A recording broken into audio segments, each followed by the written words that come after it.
Recently, you said in the conversation that Aristotle got everything right. Just about. Not quite everything, but just Okay, cool. Because I was gonna say I almost agreed with you until like the book 8 of the Politics. He talks about the legislature's job to provide an education, and he says something that the citizen, the individual, doesn't belong to themselves; they belong to the city. And it sounds very kind of Marxist in a way. And I'm just wondering, do you agree that it is the legislature's job to provide a common public education, or would a private education system be better?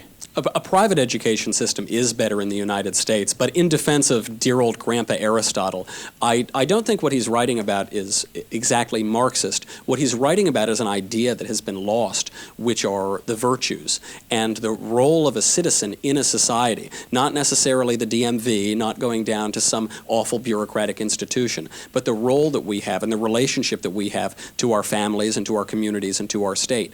And for Aristotle, your identity is within that place. It is within the polis. It is within the city. And we, in our hyper-individualism, want to pretend that isn't true. But even that has led to some pretty bad consequences. Even on that, I love the libertarians, but that ultra-libertarian idea of hyper-individualism does not help people. The individual is not born in a vacuum. He's not floating out there. We individuals have parents, and we have a right to our parents. We come in places. We are born, we live in cities, we live in communities, and this describes our world. And we gear our lives, hopefully not just individually, but together, toward a virtue, toward practicing the virtues, toward the habits that are the virtues. So in defense of Grandpa Aristotle, he's talking about an idea that I wish that we could bring back. Now, if you asked me today, shall the federal government in Washington tell us how to live our lives and what virtues to I'd say no. That whatever the legislature says to do, whatever the legislature says is virtuous, do the opposite.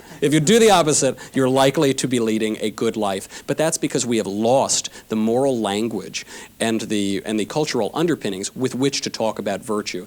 And it's scary because I don't know where we go from there. At a certain point, if we become so atomized that we have no relationship to each other, then we'll wake up and find that our society is gone. Can I get a handshake? No way. It'll be afterward. We can shake our hands only because we're brothers together in this polis, in this city, and we're together living in the society for virtue.